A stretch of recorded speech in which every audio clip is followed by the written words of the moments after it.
கருணாநிதி பாணியில் நான் தலைவராக இருப்பேன். ஸ்டாலின் போன்ற அன்புமணி செயல் தலைவராக இருக்க வேண்டும் என பாமக நிறுவனர் ராமதாஸ் தெரிவித்துள்ளார். விழுப்புரம் மாவட்டம் தைலாபுரத்தில் நிருபர்கள் சந்திப்பில் பேசிய ராமதாஸ், பெற்றோரின் மணவிழாவிற்கு மகன் வரவில்லை என்றால் தந்தைக்கு எப்படி இருக்கும்? மதுரையில் நடந்த முருக பக்தர்கள் மாநாட்டில் எனக்கு அழைப்பு இல்லை. தமிழக மக்களுக்கு தொண்டு செய்த எந்த தலைவர்களையும் கொச்சைப்படுத்தக்கூடாது. இது அரசியல் கட்சி நடத்தும் எல்லோருக்கும் வேண்டுகோளாக வைக்கின்றேன். மறைந்த தலைவர்களை கொச்சைப்படுத்தக்கூடாது. தேர்தல் நெருங்கும் நேரத்தில் பொதுக்குழு கூட்டப்படும். தேவைப்படும் நேரத்தில் கூட்டணி குறித்து முடிவு செய்வோம். பாமகவை நான் வளர்த்தது போல் இந்தியாவில் யாரும் இல்லை. அன்புமணி மன்னிப்பு கேட்கிறாரா இல்லையா என்பது பிரச்சனையல்ல. பாமகவில் நிலவும் பிரச்சனை குறித்து பேசிக்கொண்டே இருக்கிறோம்.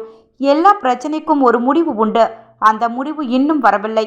நான் தொடங்கிய கட்சியை 96,000 கிராமங்களுக்கு சென்று வளர்த்தேன். நான் சென்ற முறை சொன்னேன், மீண்டும் சொல்கின்றேன். பாமகவை வளர்த்தது நான்தான். மூச்சிருக்கும் வரை கட்சிக்கு தலைவராக செயல்படுவேன். கருணாநிதி பாணியில் நான் தலைவராக இருப்பேன். ஸ்டாலின் போன்ற அன்புமணி செயல் தலைவராக இருக்க வேண்டும். இப்போது முதல்வராக இருக்கும் ஸ்டாலின் அப்போது முணுமுணுக்கவில்லை. கட்சியில் இருப்பவர்களுக்கு நல்ல பொறுப்புகளை கொடுத்திருக்கின்றேன். நான் புதிதாக அளித்த பொறுப்புகள் எல்லாம் நிரந்தரம்தான். இவ்வாறு ராமதாஸ் கூறினார்.